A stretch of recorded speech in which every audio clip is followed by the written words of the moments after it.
Welcome back to the deep dive.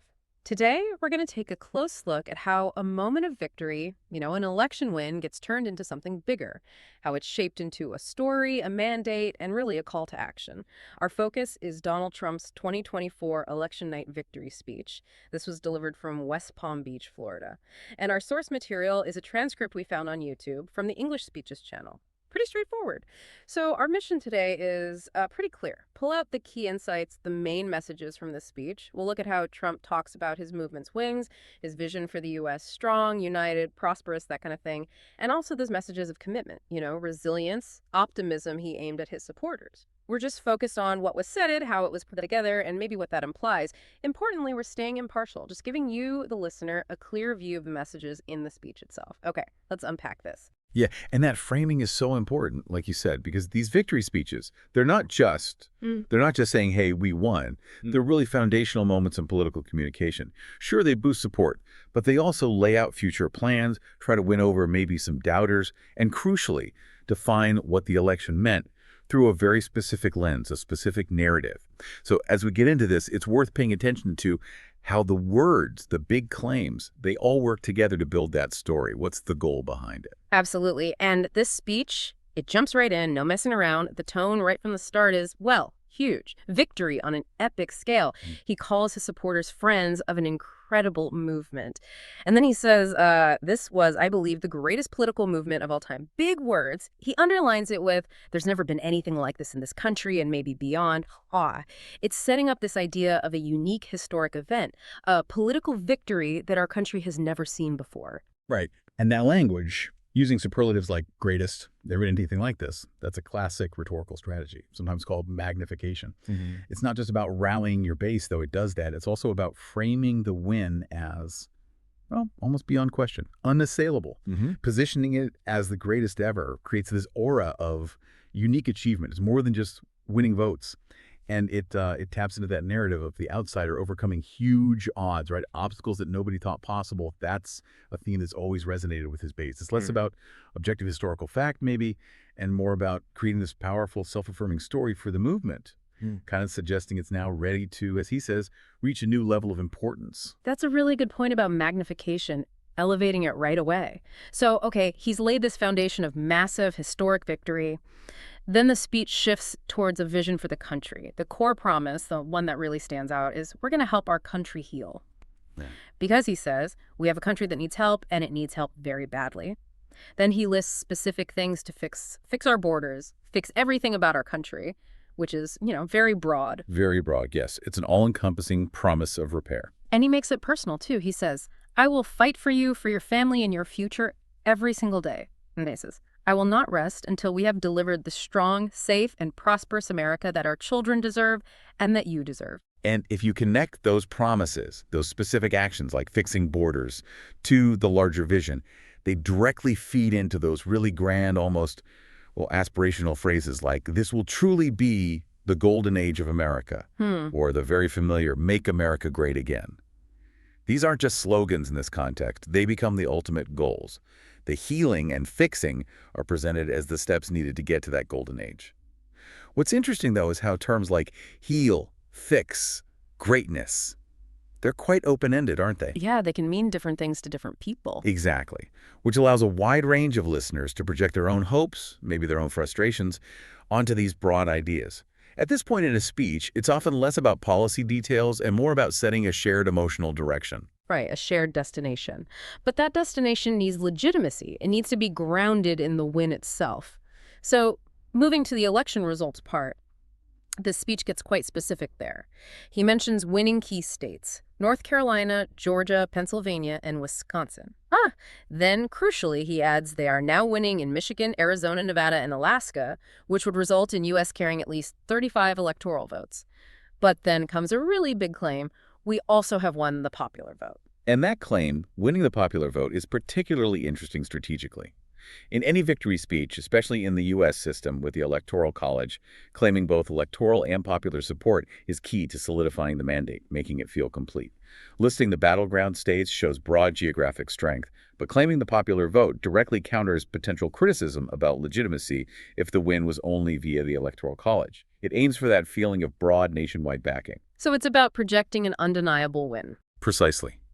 It's constructing that narrative of a comprehensive triumph, trying to make it resonate not just with supporters, but maybe with the wider public too. And he reinforces this emotionally, mentioning a great feeling of love in the room, calling it a magnificent victory for the American people. It connects the numbers to a feeling. Okay, so here's where, for me, it gets really interesting. The speech then talks about the campaign itself. He calls it so historic in so many ways because it supposedly built the biggest, the broadest, the most unified coalition, even says they've never seen anything like it in all of American history. And then he lists, well, just about everyone, young and old, men and women, rural and urban, union, non-union, African American, Hispanic American, Asian American, Arab American, Muslim, Amer. It's a remarkably long and diverse list. Yeah, that's a really powerful technique. You can call it big tent framing. Mm-hmm.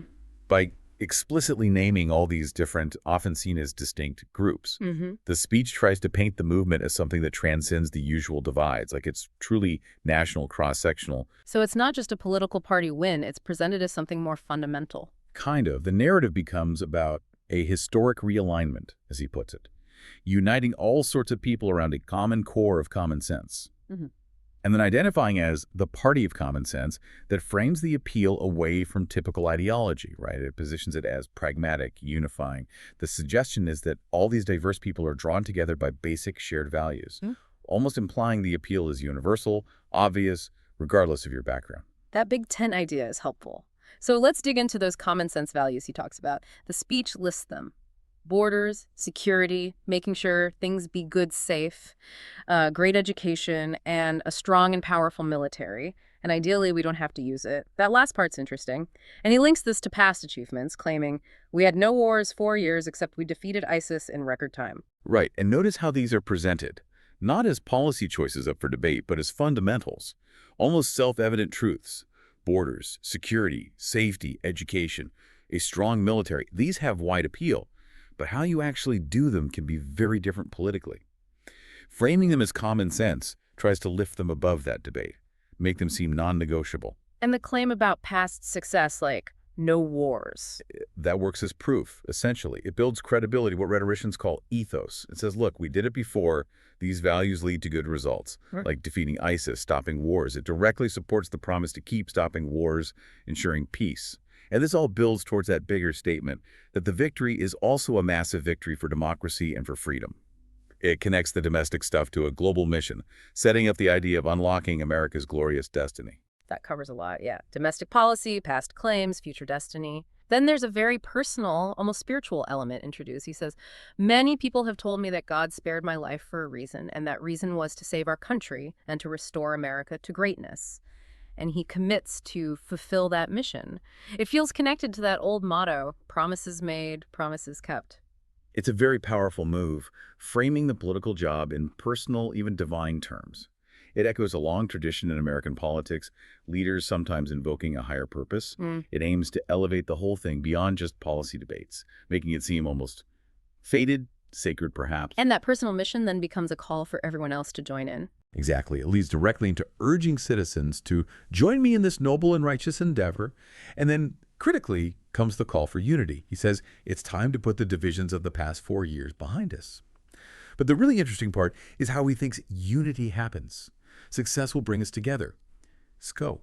Unity isn't the starting point for success, it's the result of it. That's quite a specific framing. And the instruction for all putting America first is presented as the common ground for making that happen under his leadership. Okay, so bringing this review towards the end, the speech finishes with a really bold outlook.